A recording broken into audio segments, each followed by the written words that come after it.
Welcome to episode 4 of the Fortnight Podcast. Today I've got Jake Doherty, founder of Deri Dari. We discuss turning crisis into opportunity, moving from running tour guides to virtual cooking experiences, and how beer makes everything better. Welcome to the Fortnight Podcast. Thanks for joining me, Jake. It's really good to have you on. If you'd like to start by kind of introducing yourself and kind of what you are doing right now. Well, Sam, first off, thank you for having me today on the Fortnight. This is an incredible honor. I'm originally from South Louisiana, Lafayette, and then I went to college in Atlanta, Georgia, where I studied European history. I tried to get a job, but after university, but pretty much the only person that was hiring was Taco Bell, and I wasn't really good at making tacos. Yeah. So I went back to New Orleans, worked down in the French Quarter of New Orleans for a little bit, bartending and bar backing. And I met a girl from London and she was real pretty. And so I said, I'm going to come with you back to London. And so I went to London where I met her boyfriend, which was very unpleasant. And I stayed there for a little bit, fell in love with the city, but I realized I couldn't stay for very long because they were going to kick me out. So came back to the States, made a life choice right there 23 years ago, and I moved to Europe. I've lived in Austria, Italy, Switzerland, and Holland. But my home, I call, is Garmisch-Partenkirchen, Germany. I've been here the longest. I keep coming back to this little town. There's a small American military base here. I could always get a job. I can get my English fix, my expat fix. There's always a bunch of Americans to hang out with and talk about how much we miss cheeseburgers and hot dogs. And I really like this town. I mean, we have the Alps in the background. The tallest mountain in Germany is right there. You can ski, snowboard, fish, kayak, mountain bike, everything that I love. So yeah, I've been here the longest and I love it here. And I'm now married with 2 kids. So I'm definitely not going anywhere, Sam. Yeah. No, it sounds amazing. I was having a little look of the of Garmisch, and yeah, I mean it is really picturesque. I'm a sucker for skiing as well, so you've got all that there. And yeah, as you say, you can always kind of escape it a little bit and talk cheeseburgers with the expats. Yeah, So it's really good. exactly. What did you think of London when you were here? Oh, I love London. I lived just off of Trafalgar for about a week on a couch.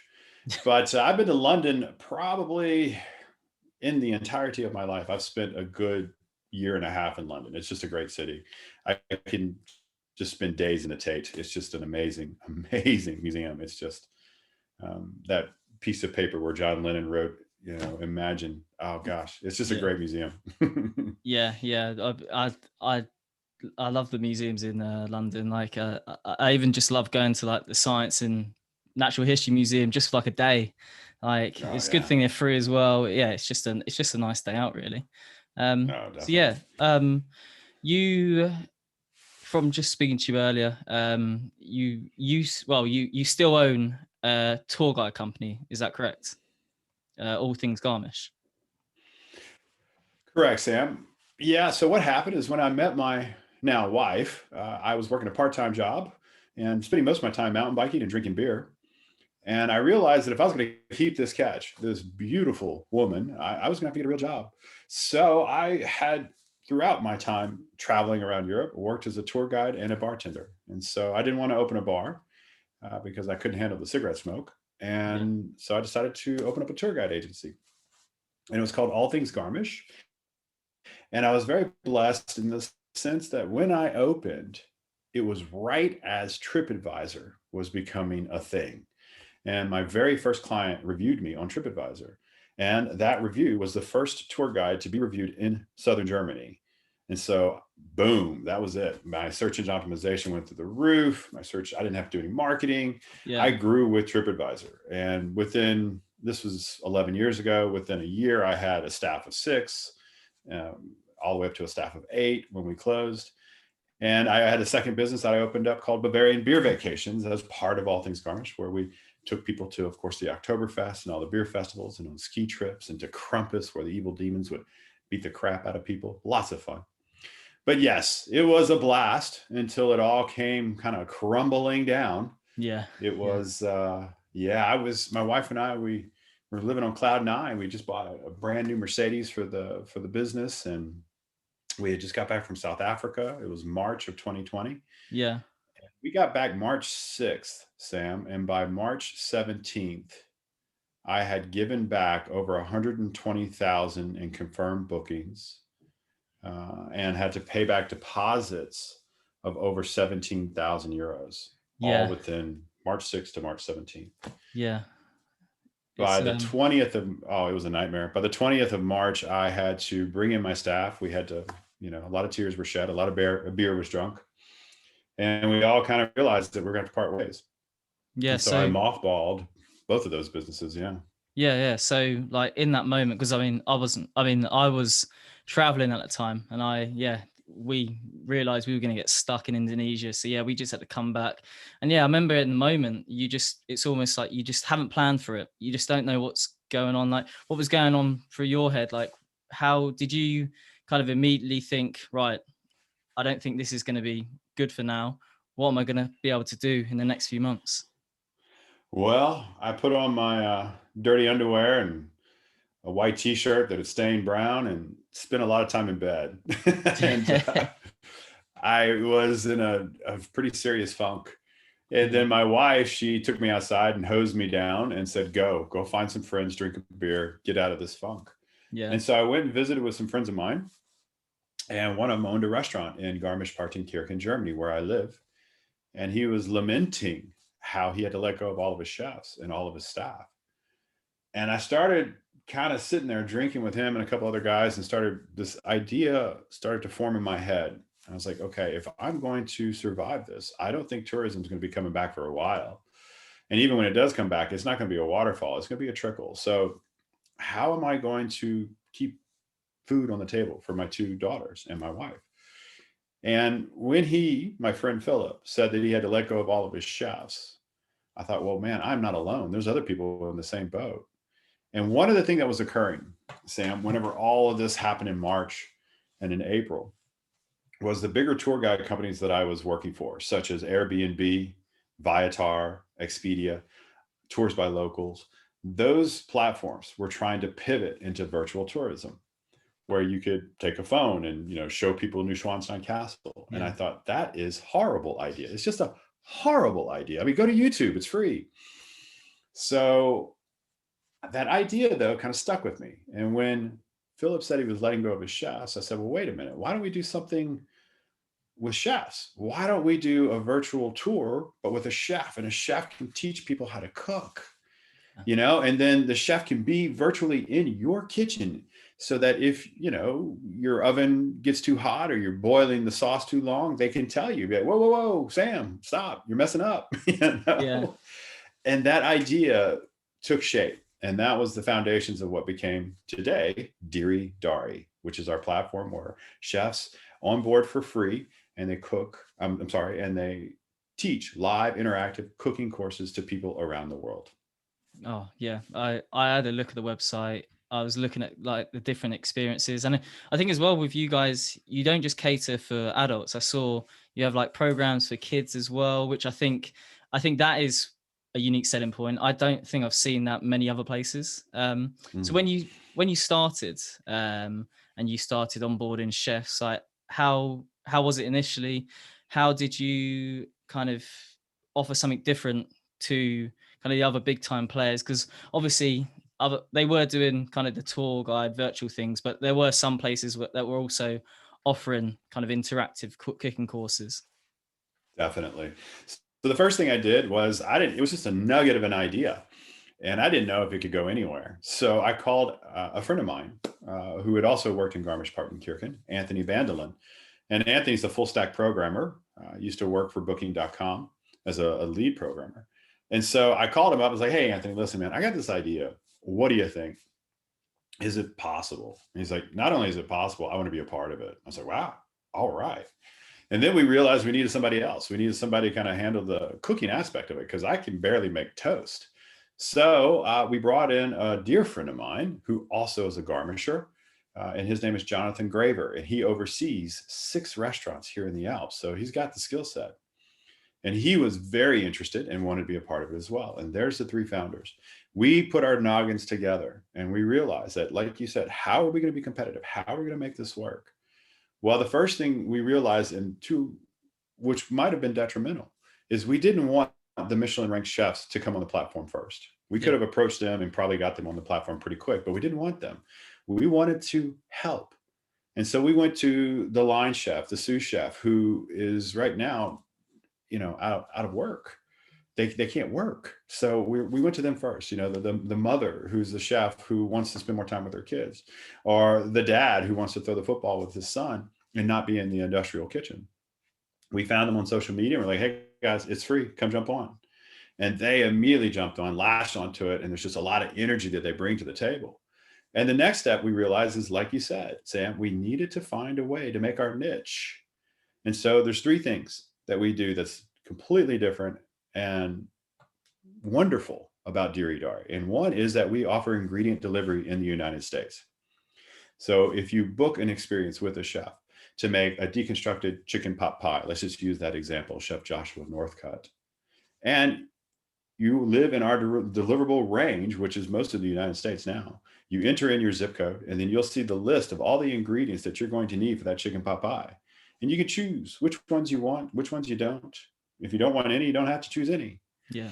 And so then if you choose the ingredients, we'll have them at your home delivered using your locally sourced grocery stores before your course. With the second thing we do, Sam, which is really cool, this was my favorite part, is we book it by households.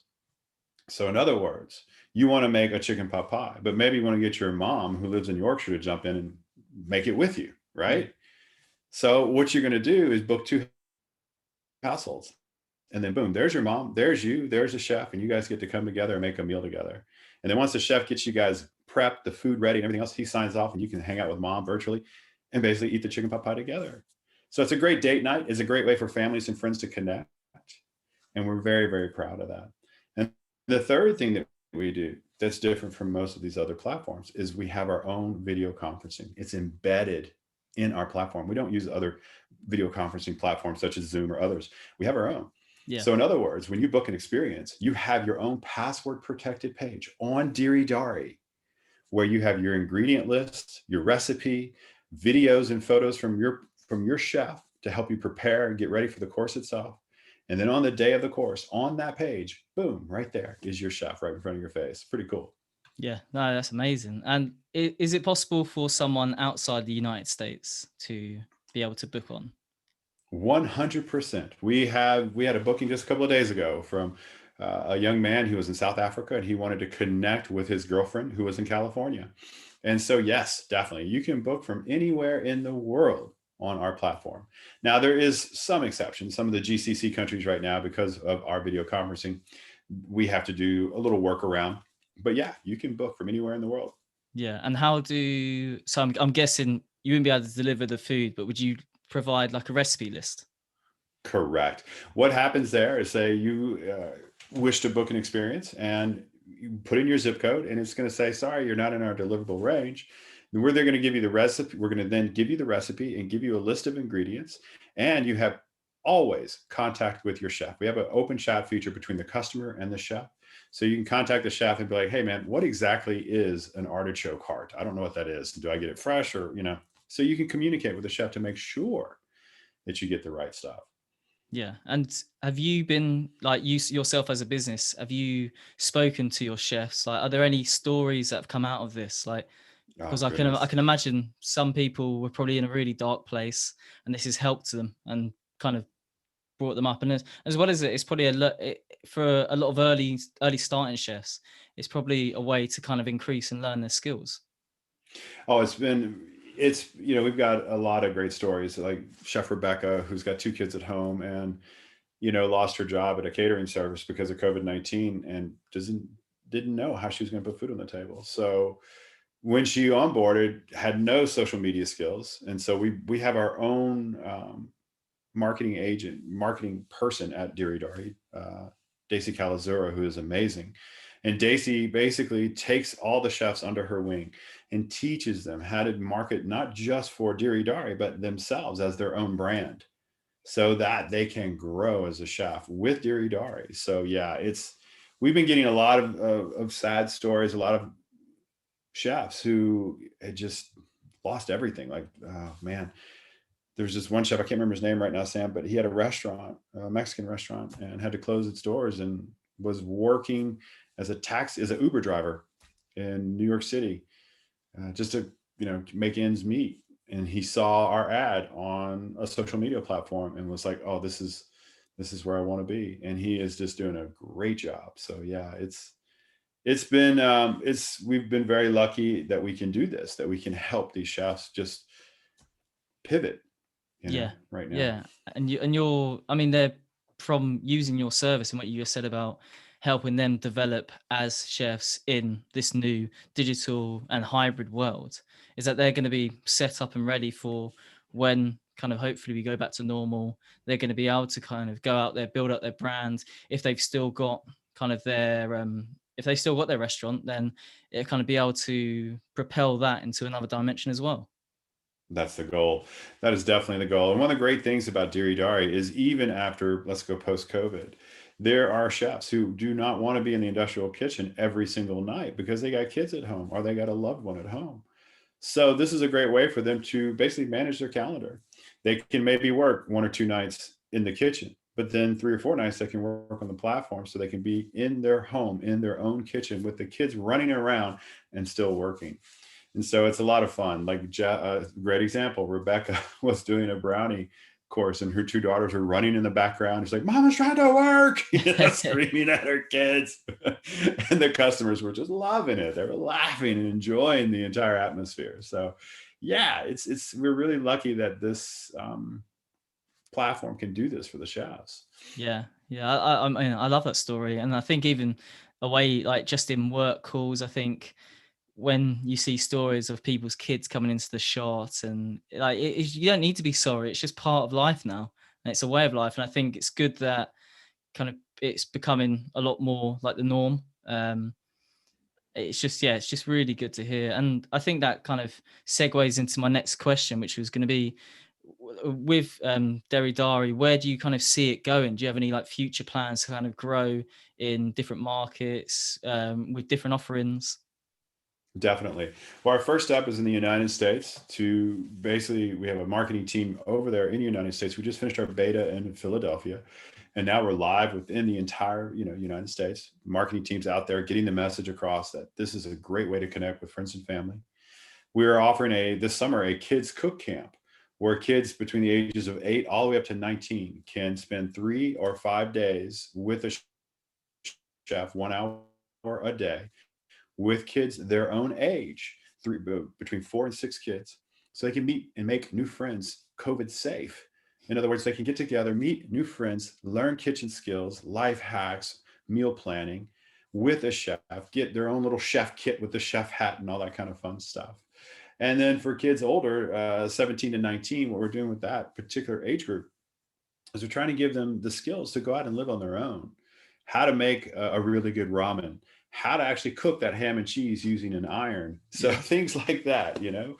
But with that in mind, our next step as far as a platform is we're bringing it to Germany. We have the ability. We still live here. I still live in Germany.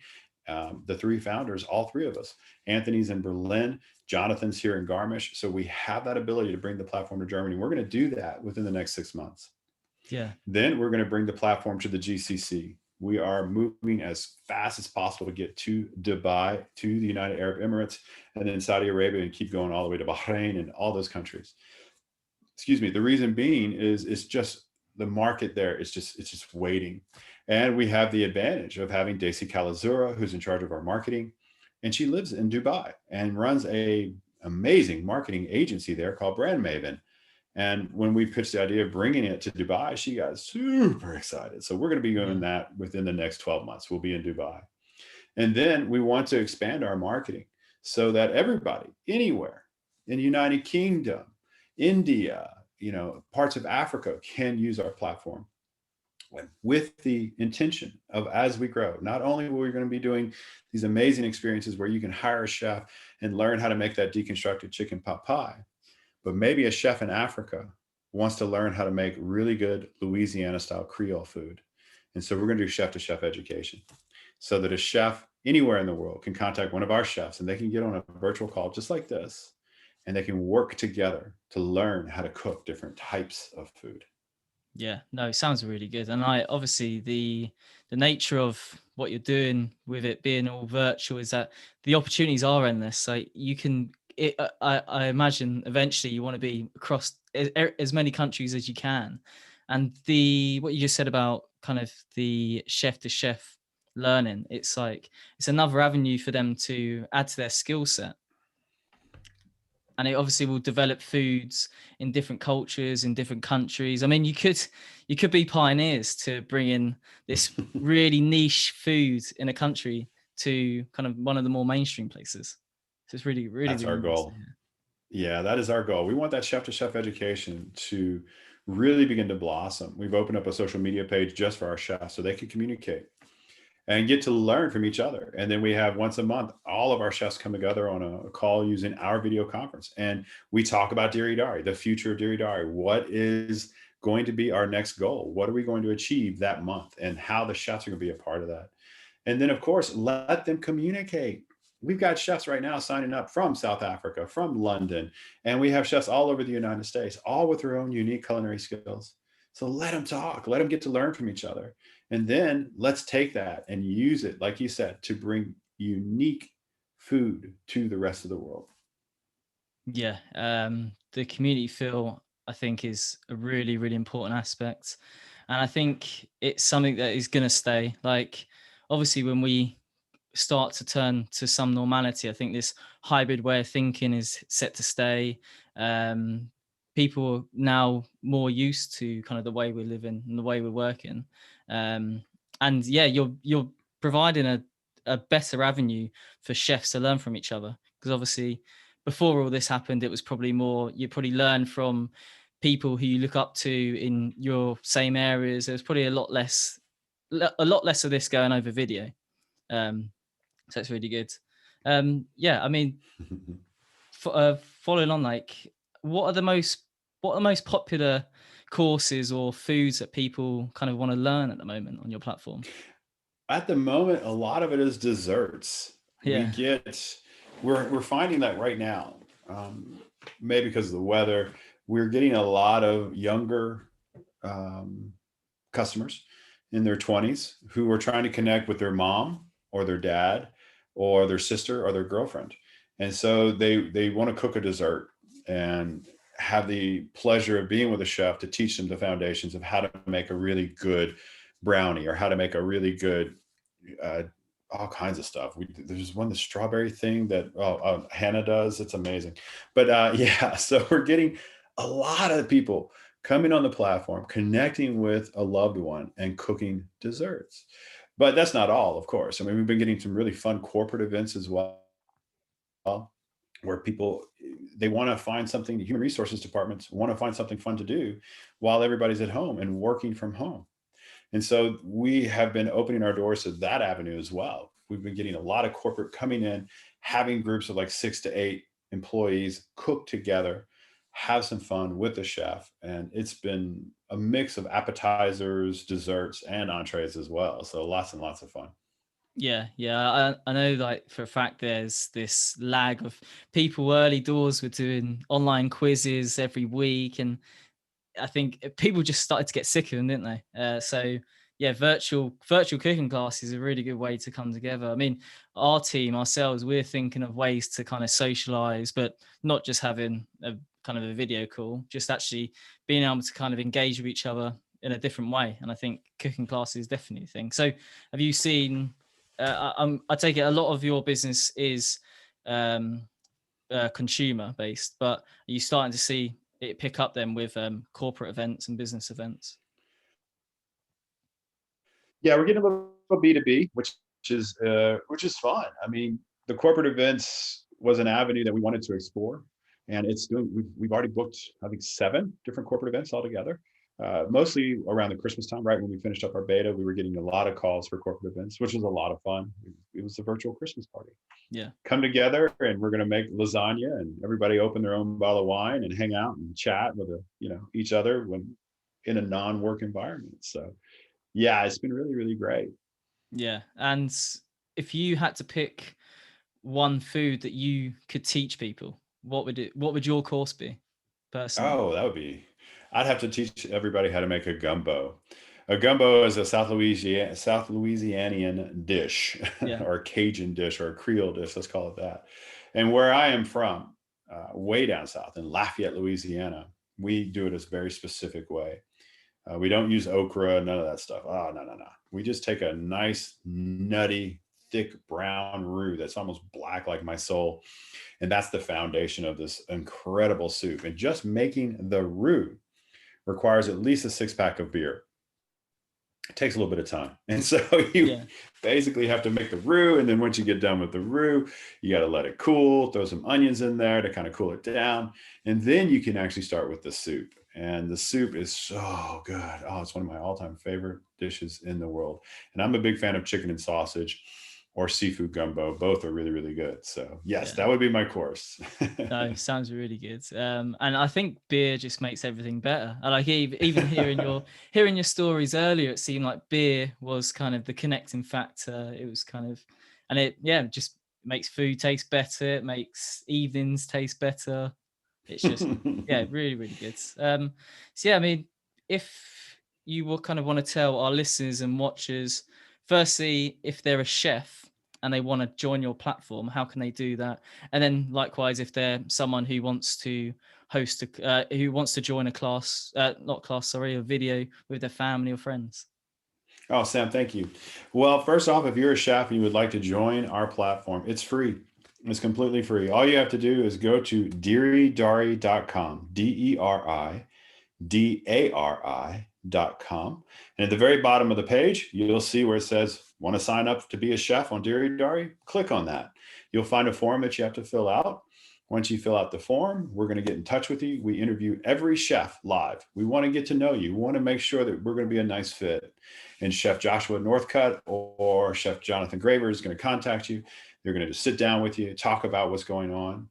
And if it's a good fit, then we're going to give you your access to your admin portal where you can put up your recipes, your meal planning, your kitchen skills, whatever you want to try and put on the platform to sell. Now, on the customer side, same thing. Head on over to Deri Dari, DERIDARI.com. When you get there, you'll find amazing lists of recipes, different types of meals, and all of our chefs with a little bio about each chef. If you don't see what you're looking for, or you don't see the date and time that you're looking for, just contact the chef. It's right there, right down the screen. It says, contact me, because the chefs are just waiting to talk to you, and they will work with your schedule to ensure that you, and if you want to bring in some loved ones or some friends, can all get together on a virtual kitchen with that chef and have a great meal. Amazing. I've been after this call. I'm definitely going to speak to my family, see if there's something we all usually want to cook, because that's one of the problems as well, is finding something that everyone likes. Very true. We've been getting a lot of customers who've been coming on board and trying to find something that they don't know how to cook. And so it's funny because like the moms are like, well, I know how to make really, really good chicken pot pie. I don't need to learn how to make that. Or you got the kid who's like, oh, I can make the really good brownie, mom. I don't need to do a course on it. And so what we're finding is they're going for the courses that are really hard, like that really unique Chef Hannah. She's got this strawberry dish where she takes the strawberries and she breaks them down and puts a little cream and sugar. And then you have to do like a little blowtorch thing to get it perfect. Oh, it's crazy. But that's what we're finding is those are the big hits right now. The ones that mom and child both agree on that they don't know how to do. So it's a lot of fun. No, it's good.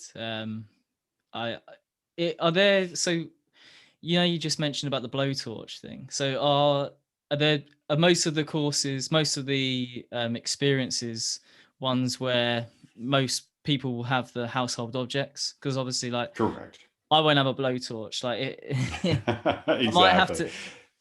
I might have to get deodorant can and lighter. Do it that way. I don't think it tastes that nice though. Oh, that would be horrible. No, definitely. The first thing you're going to see when you go to the course page. So let's go to that strawberry, the example of Hannah's strawberries. On that page, on the description, big bold letters, it says all the equipment that you're going to need. And if you don't have the equipment, you can always contact Hannah and be like, Hannah, I don't have a blowtorch, but I do have a can of deodorant. Will that work? and see what she says. I'm just curious. Yeah. It would have to be strawberry flavored deodorant by all means. Oh goodness. Yeah. But no, thank you for chatting to me today. It was really good to hear about Deri Dari, your story, and what you're doing for chefs in general. Like it's a really good feel good story. But no, thank you for chatting. Sam, thank you for having me here on Fortnight. It has been an absolute pleasure hanging out with you today, and with, of course, your listeners. I'm super excited. So thank you very, very much. Thanks for joining us today. As always, if you want to check us out, if you've got any design needs, then look at us at fortnight.studio.